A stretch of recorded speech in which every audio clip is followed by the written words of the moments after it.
Hello everyone, and today is a big day! Grand Cathay finally goes on pre-order. So in this video what we're going to do is we're going to talk about the Arcane Journal. I've had a little bit of early access, a big thank you to our friends at the Old World team for this and the minis. I'll be showcasing the army a little bit later on today. But yeah, usual stuff. We're going to talk about the army list, we're going to talk about the units. There's a lot of stuff to talk about.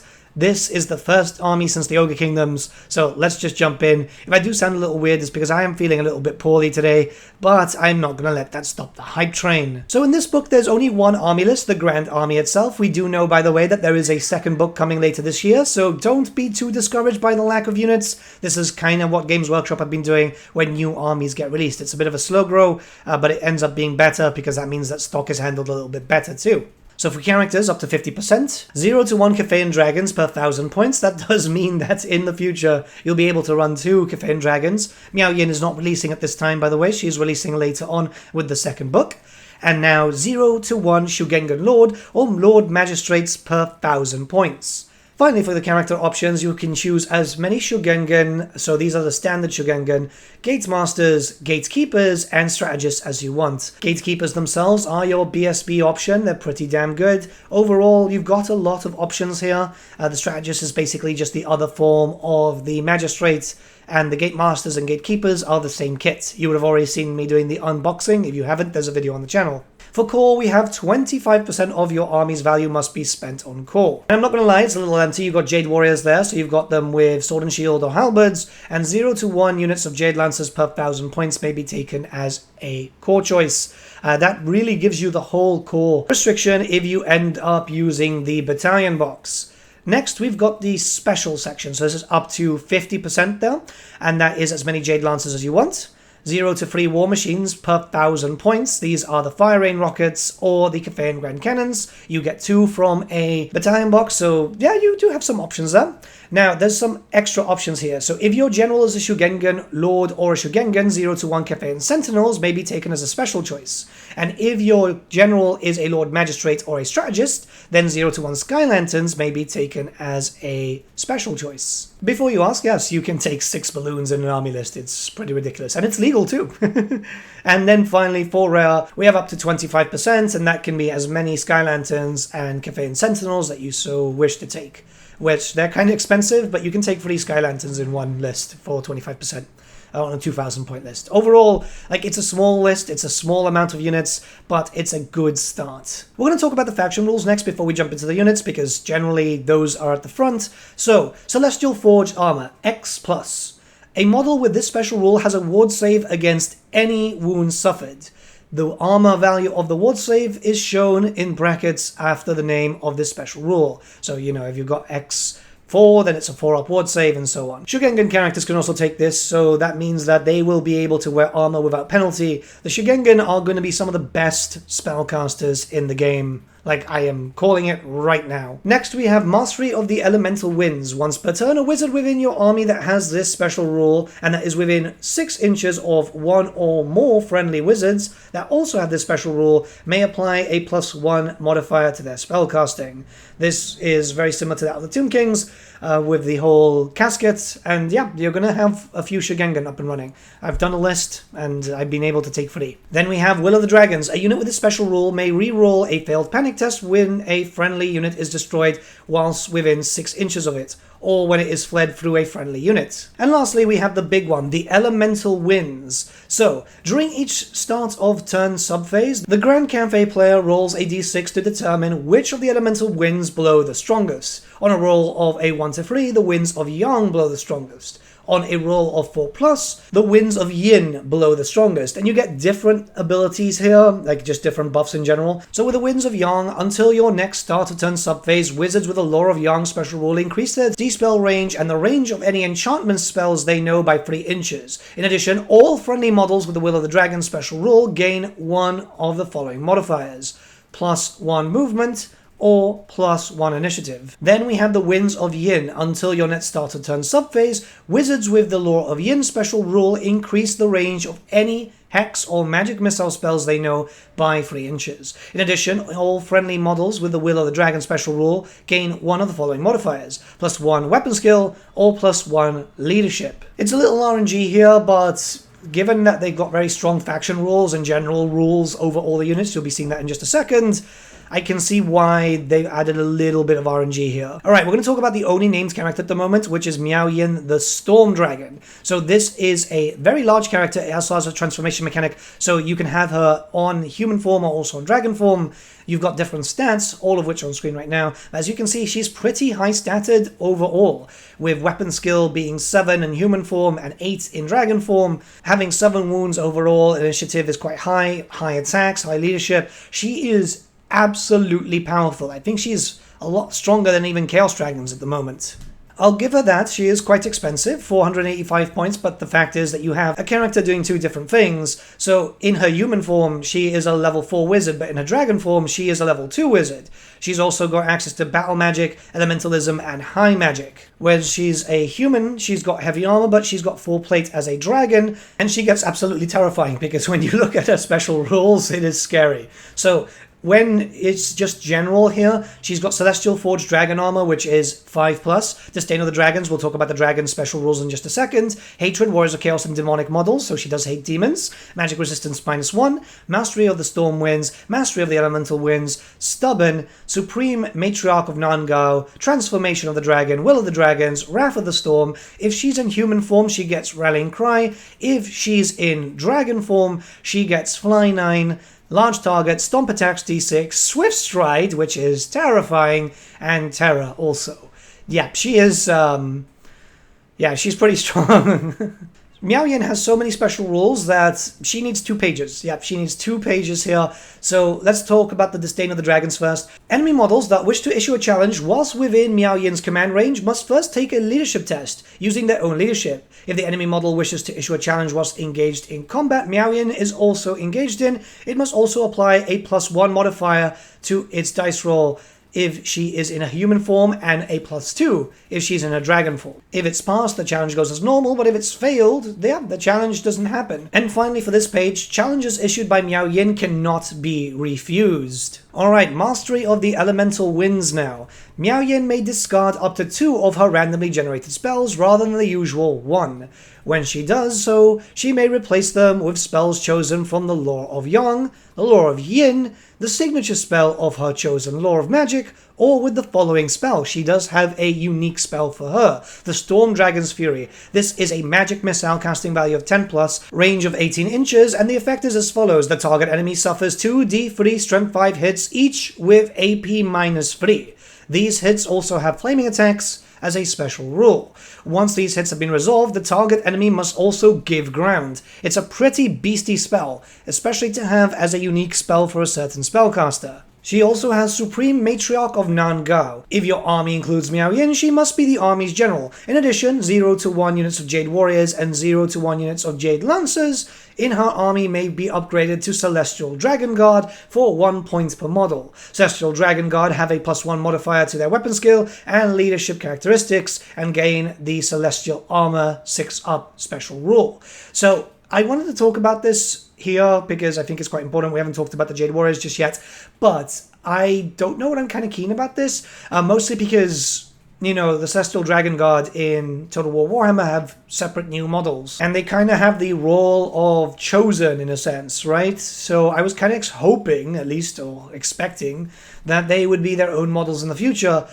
You never know for the future with the second army coming in, but I would probably not paint any Jade Warriors to be Celestial Dragon Guard until we wait and see. Right, we have Wrath of the Storm now. All units of Jade Warriors and Jade Lancers included in an army that is led by Miao Yin gain the Hatred, Warriors of Chaos, and Demonic special rule, which is pretty damn good. And we have 2 items here, right? The Talons of the Storm, this is her weapon, even in human form, and that is Strength as normal, AP -2, Armor Bane 1, Strike first in magical attacks, and Dragonfire, which is a breath weapon as per usual, Strength 4, -1 AP, Flaming attacks, breath weapon. Yeah, I mean, she's a good character. She's definitely a very, very good character. There's a lot to do with her, and we are still not really done because we have to talk about her transformation and in general for the Cathayan Dragons, so let's jump there now. Alright, Cathayan Dragon special rules. This will be for all future dragons unless something changes. So the first one is Transformation of the Dragon. A Cathayan dragon may adopt both human and dragon forms. To represent this, you may choose a Cathayan dragon's form at the start of the game by simply placing the appropriate model on the battlefield during deployment. Each form has its own profile characteristics. We've seen transformation in Total War, so we know how this works. So human form. In their human form, dragons of Grand Cathay are wise and beloved leaders that walk amongst their people and fight alongside them in battle. Whilst in their human form, a Cathayan dragon follows the rules of a character whose troop type is heavy infantry. Now, in dragon form, things are a little bit different. In their dragon form, the dragons of Grand Cathay are forces of primordial destruction who take the fight directly to their enemies with tooth and claw, unconcerned with issuing commands and dictating the flow of battle lines. To represent this, whilst in their dragon form, a Cathayan dragon follows the rules for a character whose troop choice is a behemoth. However, whilst in their dragon form, Cathayan dragons do not have an inspiring presence rule. It's because they're in dragon form. They're too busy actually fighting, and this even is if they are the army general. Now, we have to talk about certain things. For example, the other stuff, the actual transformation and the death also. Death of a dragon. Whilst a Cathayan dragon loses a wound, that wound is lost from both of its characteristic profiles. So Miao has 7 wounds, for example. She doesn't have 14, but it continues. The first time during a game that a Cathayan dragon is reduced to 0 wounds whilst in their dragon form, they immediately revert to their human form and recover D3 lost wounds. Once this occurs, they may not take dragon form for the remainder of the game. If a Cathayan dragon is reduced to 0 wounds whilst in their human form, they are removed from play as a casualty. You're heavily incentivized to have the dragon at the beginning and then switch, but in some cases you can switch without too much of an issue. Lastly, we have transformation. In addition to transforming when reduced to 0 wounds, a Cathayan dragon may transform from their human form to their dragon form or vice versa during the command sub-phase of any of their turns. To do this, simply place the model that represents the form of the Cathayan dragon is transforming to so that it is within 6 inches of the model representing the Cathayan dragon current form, not within 1 inch of any friendly units, and not within 3 inches of enemy models. Once this model representing the Cathayan dragon's new form has been placed, remove the old model so it's just one dragon there. When a Cathayan dragon transforms this way, it immediately recovers D3 lost wounds. So yeah, you can heal. You can transform and heal, which is pretty ridiculous. A Cathayan dragon cannot declare a charge during a turn in which it has transformed and counts as having moved for the purpose of shooting, but otherwise can move normally during the remaining moves subphase. Honestly, the dragons sound very, very strong, and you can still cast some spells and so on. You can just prepare yourself for the next round if you need to. Yeah, I mean, no issues there, to be honest. I think that the dragons sound really, really fun. I just hope that it's not too long until I get my favorite dragon, because I really want a model of Zhao Ming. Alright, now we're going to be jumping into the generics. So the first up is the Shugengan Lords of the Celestial Host. This means that you have a Shugengan Lord or a Shugengan General, both of which are mounted on a Spirit Longma. It's the same box that you can pick up as from today, and the stats aren't too bad. The thing is that they're very cheap for what they are, and I think that they're going to be nerfed eventually, because the Shugengan Lord, as you can see stat-wise, it's pretty damn tasty. It is 220 points, and you can have it there with being a level 4 wizard very, very cheaply. Honestly, one of the best Lord options I've seen so far. Cathay has some very powerful options, and I guess it's done because it's very limited in terms of unit choices. Strength-wise, toughness-wise, wounds-wise, all very, very high. But it is expected because the lore is that the Shugengan are dragon-blooded themselves. They are children of the dragons. Now, these are spellcaster lords whilst also being very strong melee lords, so you can have the Shugengan Lord being from level 2 to 4 wizard, or a Shugengan General being from level 1 to level 2. They have access to the laws of battle magic, elementalism, illusion, and high magic. And they may take a Celestial Blade or a Lance if you don't want a generic hand weapon. They can also take a Dragonfire Pistol, can upgrade to heavy armor, have access to the Law of Yin and Yang, have a ton of special rules because they've got Armored Hide 2 thanks to the Longma mount, Celestial Forge Armor 5+, Countercharge, Fear, Flying 9, Impact Hits D3 +1, Mastery of the Elemental Winds, Swift Stride, and Will of the Dragons. The Iron Talons themselves have -1 AP and Strike First, and the Crown of Horns has -1 AP Armor Bane 1. Honestly, I really, really like them. It's been a pleasure to build and paint one. I love the Shugengan. I feel like I'm going to end up buying more so I can have different options. Gate Masters of the Celestial Cities are going to be your cheap Lord and Hero option. So the Gate Master is 80 points, the Gatekeeper is 45. The Keeper is your Battle Standard Bearer also. They're infantry characters with fairly decent stats all around. I mean, even for basic guys. You know, the Gate Master has weapon 7, you know, weapon skill 7 and weapon skill 6 on the Gatekeeper. It's kind of ridiculous. Like, they're clearly going to be a bit power played. They can take a Celestial Blade also, and they can take a Cathayan Lance, if appropriately mounted. And I just want to point out one thing here first. The Gate Masters themselves do not have access to a Lance in their kit, which is kind of weird. So you're going to have to use a Lance from the Cathayan Jade Lancers, but it fits perfectly fine. I've already done that myself, and you guys will be able to see that a little bit later down today, basically. I've got a few videos planned out and so on, and I'm going to post up some pictures. Now, for special rules, they've got Harmony of Stone and Steel and also Will of the Dragons. Harmony of Stone and Steel is as follows. Any unit joined by a character with a special rule may re-roll any failed leadership test when attempting to reform after running down a foe, when attempting to redirect a charge, or when making a restraint test. Now, one thing that I'm not 100% too keen on is the Cathayan Warhorse, right? So it's plus 16 points, and it basically gives you Cathayan Cataphracts, Counter Charge, First Charge, Swift Stride. My issue here is that the Lancers themselves have access to ambushes, but these guys don't. So your character's kind of lost there. So you're going to have them mounted. You're going to want to be able to have a unit of Lancers protecting him too. And this kit is very much the same as like the Empire Command kit. So you get 1 on foot and 1 on horse, which is lovely. Multiple kits are viable, and that's what I'm going to be doing. I'm going to be ordering some extra kits myself. For your last character choices, you have the Magistrates of Grand Cathay, where you can have a Lord Magistrate for 65 points and a Strategist for 40 points. Yeah, they're pretty cheap. Now, the benefit of this is that you can have the Lord Magistrate mounted on one of the balloons, which is great. Actually, it says like just maybe mounted, so I think even the Strategist can be too, which is kind of weird. I mean, I'd use the Lord Magistrate myself. They can also take gunpowder bombs, and they can take the dragon fire bombs. Special rules are Grand Strategist, Harmony of Stone and Steel, Will of the Dragons. Grand Strategist is pretty cool. So unless this character is fleeing, all friendly units within their command range, except your general, can use this character's leadership instead of their own. They've got leadership 9. In addition, once per turn, a friendly unit that wins a round of combat whilst within this character's command range may choose to fall back in good order rather than making a follow-up or pursuit move, which is pretty cool. Keep in mind here that when mounted on the balloon, their command range is 12 inches, so it's pretty large. You're going to want the balloons. They're really ridiculous. You're going to want the balloons. Okay, we're jumping into units now, and these are pretty strong. Jade Warriors, 8 points per model, movement 4, weapon skill 4, ballistic skill 3, strength 3, toughness 3, wounds 1, initiative 3, 1 attack, leadership 8. These guys come baseline with hand weapons and heavy armor, but they can take halberds or shields for free.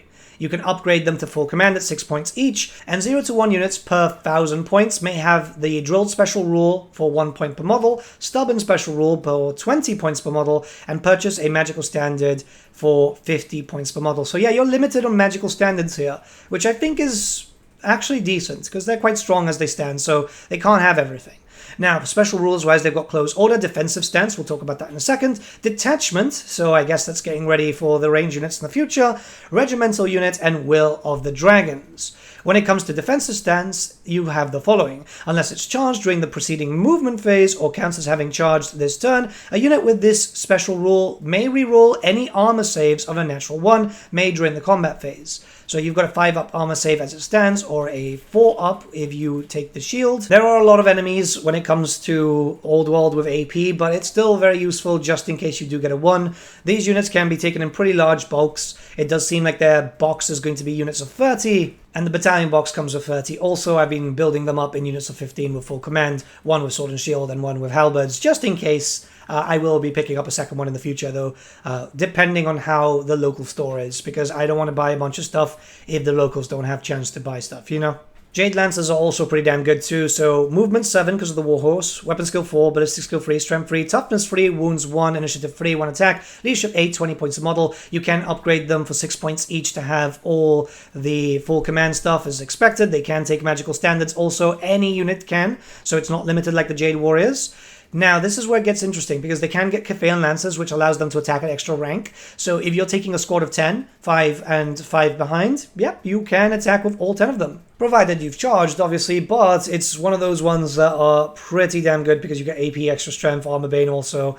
But it's a very good item. I mean, I think all the Cathayan items are actually quite good, and they get even better if you decide to use some upgrades on them. So 0 to 1 units per 1,000 points may have Ambusher special rule at plus 1 point per model, Drilled special rule plus 1 point per model, or have the Stubborn special rule at 2 points per model. So yeah, ambushing is going to be very good with the Cataphracts, and I like them, to be honest. I think that they're quite strong. Cavalry armies are big for this edition, and we do have a bunch of special rules. So we have Cathayan Cataphracts, we have Close Order, Countercharge, Horde, Swift Stride, and Will of the Dragons. When it comes to the Cataphracts, when a unit in which the majority of the models have this special rule makes a follow-up move, the unit counts as having charged for the next turn. Yeah, so your Lancers are just going to be even stronger.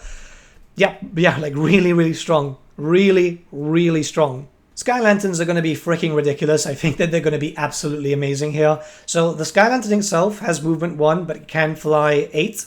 It has strength 5, toughness 5, 7 wounds, and also is only 135 points. It is manned by 4 Sky Lantern Gunners with weapon skill 3, ballistic skill 4, strength 3, initiative 3, attacks 1, leadership 8, and a commander who has ballistic skill 5 and 2 attacks. Now the crew can get Sky Lantern crane guns for free. They can also get Iron Hail guns for free alongside gunpowder bombs, but you can also get Iron Hail guns and Dragonfire bombs for 20 points a model. There's also the ability to take the Sky Lantern bombs for 15 points for the model also, which is absolutely insane because that means that you've got so much. Like, they're still cheap with all the upgrades. This is going to be a 2-pager, by the way, I think, because there's quite a lot there.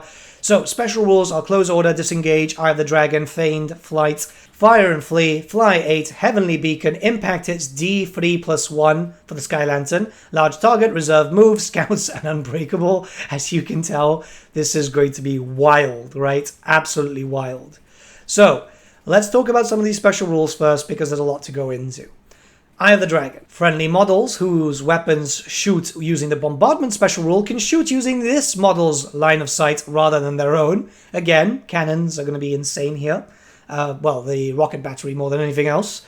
Then we've got Disengage before we jump into the second page. Should this model lose a round of combat, it may attempt to disengage by making a leadership test. If the test is passed, this model may fall back and go to order rather than give ground. Enemy units can follow up as if this model is given ground, moving 2 inches directly towards this model, but it cannot pursue it. However, if this test has failed, this model is unable to disengage and must give ground as normal. In addition, should it win a round of combat, this model may choose to fall back in good order rather than making a follow-up or a pursuit. You're going to be focusing mostly on shooting, so you're going to want to stay away from that anyway. Alright, the rules don't stop coming because the Heavenly Beacon is next. Unless this model is fleeing, friendly units within 12 inches may reroll failed panic tests or reroll for a rally test. In addition, whilst this model is on the battlefield, unless it's fleeing, you may apply a +1 or -1 modifier to determine if a friendly unit with the Ambusher special rule that is currently held in reserve arrives this turn as reinforcements or is delayed. Finally, a Lord Magistrate or Strategist mounted, so the Strategist can be mounted on it, on a Sky Lantern has a command range of 12 inches. So yeah, you can help your ambushers come in faster, which is wild.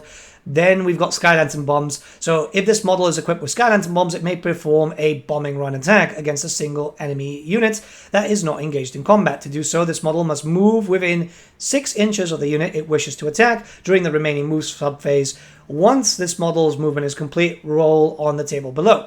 So on a 1, the bomb explodes, you lose a wound. On a 2, the bomb hits the enemy, but it doesn't explode, so the enemy uses a single wound. It just says loses a single wound. There's no saves or anything, which is weird, right? Then on a 3 to 4, there's a direct hit. So place a large 5-inch template center to the enemy's unit. It then scatters D6, and anything that has been underneath the template suffers a single strength 5 hit with AP -2. If you're dealing against Skaven or Goblin hordes and stuff, this is going to be absolutely wonderful. Last one is Bombs Away. This is if you get a 5 or 6. You place 2 small 3-inch blast templates and they all scatter. 6 inches, D6 as per usual, each of them taking a strength 5 hit with a -2 AP. Now, you've got the guns here, which are quite good, right? So you start off with the Iron Hell guns, which is 12-inch range, strength 3, -1 AP, move and shoot, multiple shots, D3, and it doesn't suffer any modifiers, no negative modifiers for firing at long range for using D3 shots, or whilst making a stand and shoot reaction. Iron Hell guns are insane. You've also got the crane guns, which are 36 inches, strength 6, minus 2 AP, cumbersome, and armor bane 2. Better shooting than the wood elves at the moment, which is wild. This is like Tau shooting. It's insane. Last but not least for the big boys is the Cathay Sentinel. And this one is absolutely insane because, again, a lot of stuff is insane. We were told that there were 3, but there's actually 5 different options. So movement 6, weapon skill 5, ballistic skill 1, strength 6, toughness 6, 6 wounds, initiative 3, attacks 3, leadership 10, points 230.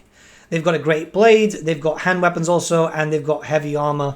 You can upgrade it to a Terracotta Sentinel for free, Jade Sentinel for 20 points, Obsidian Sentinel for 25 points, Granite Sentinel for 35 points, and Warpstone Sentinel for 40 points. They've got a lot of rules. We'll talk about that just a bit. Let's talk about the special rules first. We've got Close Order, Immune to Psychology, Implacable, Large Target, Stomp Attacks D3 plus 1, Terror, Timber, and Unbreakable.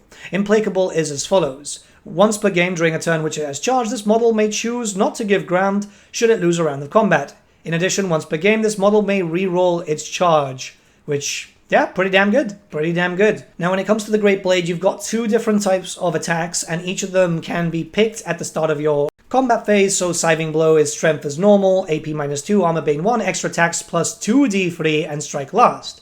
But if you want to go in a little bit faster, you've got Deadly Strike, plus 1 strength, minus 4 AP, Killing Blow, Monster Slayer, and multiple wounds D3. Yeah, this is very good for taking out some big monsters if you're dealing with Chaos Lords.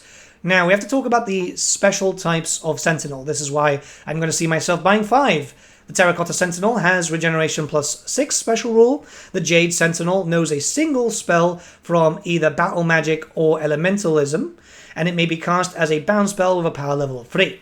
The Obsidian Sentinel has magic resistance minus 2. In addition, any enemy wizards who cast spells within 12 inches of 1 or more Obsidian Sentinels must first take a leadership test. If the test is failed, the casting roll suffers a minus 3 modifier. Wow, that's wild. But if it's passed, they still suffer a minus 1 modifier. Yeah, that's wild. Oh my god. Granite Sentinel, here we go. So it improves its armor value by 1, so it's got full plate instead. In addition, a Granite Sentinel is immune to multiple wounds. So that means if it loses d6 wounds, it actually only loses 1. And finally, the Warpstone Sentinel, which is probably going to be my favorite. I already have an idea on how to paint this, so I did the Terracotta first.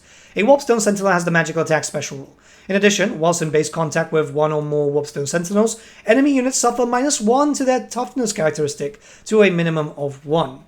Yeah, they're very, very good. They're large, they're very large, and they definitely take a lot of space. I think a lot of Cathay does that, to be honest. But I feel like a lot of people are going to like the Sentinels. Alright, now we're going to talk about the artillery. So first we got the Fire Rain Rocket Battery, which is 130 points. It's got toughness 6 and 3 wounds, and 3 Cathayan artillery crew.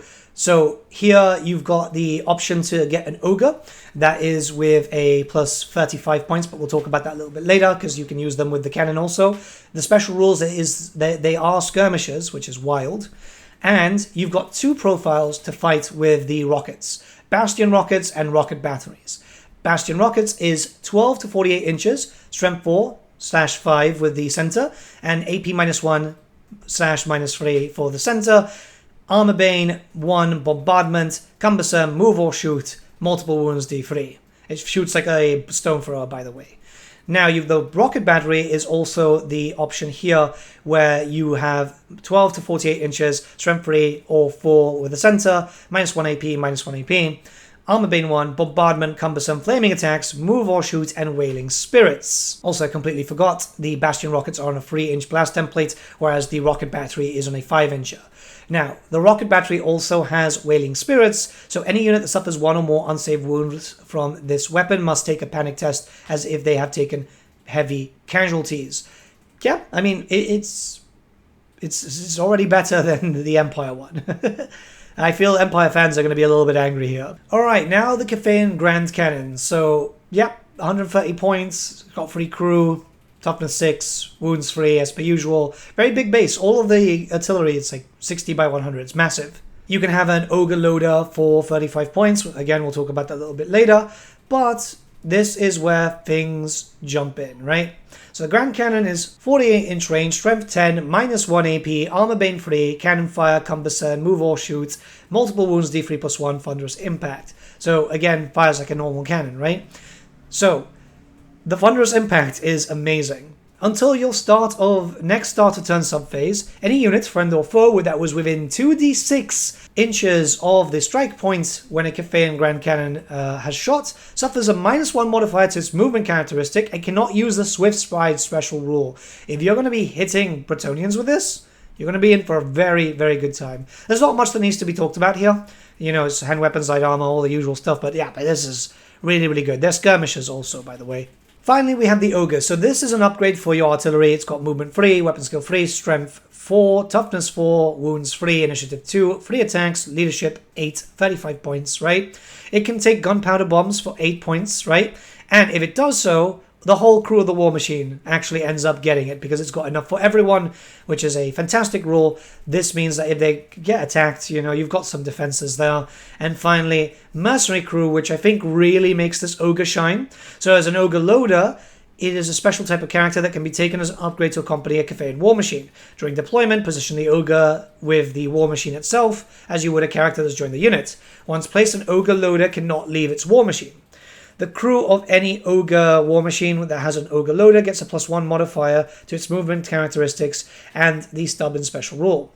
In addition, once per game, a Rain Rocket Battery or Cathayan Grand Cannon may shoot twice during the shooting phase or reroll a single artillery dice if you've misfired. Yeah, this is going to give you something going on until we get some sort of engineer character. It's pretty damn good. It's pretty damn good. Like, I have no complaints regarding the Ogre Artillery. I've painted my 2 of them, and I'm going to be having them in battles for days to come. Now, before we end the video, I'm going to talk about the laws of Yin and Yang. I'm not going over the special items and so on out of respect to Games Workshop, because, you know, it's kind of requested not to show everything. But magic is always quite important. So you've got 2 laws, each with 3 spells each. It's a bit disappointing. I honestly did want a full spell law for both, but you never know for the future. And how it works is that you can discard one of your randomly generated spells as normal, and when they do so, you can get one of these spells below.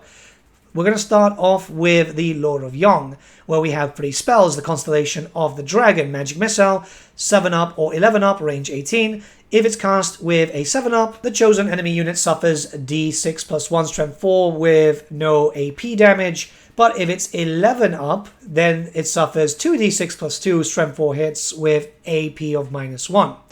The Great Bastion is an enchantment spell, casting value of 9-up and range of 12 inches. This is a remains in play spell. The target friendly unit gains a 6-up ward save against any wound suffered. In addition, every model within the front rank of the enemy unit that ends its charge move in base contact with the target unit while this spell is in play must take a dangerous terrain test. Any wounds lost are counted as unsaved wounds inflicted when calculating combat results. However, whilst the spell is in play, the target unit cannot march or charge. This spell may target a friendly unit engaged in combat, so essentially you're becoming the immovable object. The last spell is Might of Heaven and Earth. This is another enchantment with 9-up, 12-up, and its ranges itself. So if this spell is cast with a 9 or more, the caster then mounts any unit they have joined, get a +1 modifier to weapon skill and strength to a maximum of 10, and gain flaming attacks. If this spell is cast with a 12 or more, all friendly units that within the caster's command range get +1 weapon skill and strength, and also the flaming attacks. And it lasts for the end of the turn, but that's a wild spell. That's a wild, wild spell. Oh my god. And finally, we have the Law of Yin. This is a hex casting value of 10 up and a range of 15 inches. Until your next start of turn subphase, the target enemy unit becomes subject to random movement D6 special rule. This is Spirits of Wind and Shadow. We've got a Cursed Mirror, which is Hex, 9-up, 15-inch range. Until your next start of turn subphase, any rolls to hit of a natural 1 by the target enemy unit during either shooting or the combat phase result in a strength 3 hit with an AP of -1, which must be resolved against the target enemy unit. This spell may be targeted on an enemy unit engaged in combat, so it's very similar to spells that we've seen for the Tomb Kings, for example. And then finally, we have Ancestral Warriors. This is a Assailment spell, 7-up, 11-up, combat. If this spell is cast with a 7-up or more, a single enemy unit the caster is engaged with suffers 2d3 strength 2 hits with no AP damage there. But if it is a 11-up, then the enemy target suffers 2d6 strength 4 hits with an AP -1, and also the spell has Armor Bane 2 special rule. I wasn't sure what to think of Cathay at the very beginning, I'll be very, very honest with you. It's because, well, Yeah, like no range units, it's very, very small, but this is what's happened lately with the releases of new armies. We weren't expecting a full range release at once, or at least I wasn't. I kind of like Grand Cathay. I need to get a few games in. I think that's very, very important. I won't be able to really comment too heavily until I get some games in, but they do seem very, very strong. I'm more of a range type of player, though I have been favoring my corner list a lot lately. So who knows? Maybe when I come back, I'll like really glaze it. And I really do think that I will, because yeah, the balloons are ridiculously strong. The sentinels are cool. There's a lot of different options. There's a lot of different playstyles, even with just a very limited list. I can't wait to see what else happens, and I can't wait to like get my hands on Miao Ying, but that's going to be later this year, it seems. Let me know what you guys think in the comments below. And yeah, have a great day, guys. I do apologize. I do sound kind of ill. I've been dealing with a fever really badly lately. Oh, and once again, a big thank you to our friends at Games Workshop for the army. I very much appreciate it. I've really enjoyed painting this army. I'm really glad that I finished painting the army before I got sick. Have a great day, guys. I'll see you all again. But soon, there's going to be another video coming out after this one, I think. And there's 3 videos today. 3 videos. There's a lot of videos.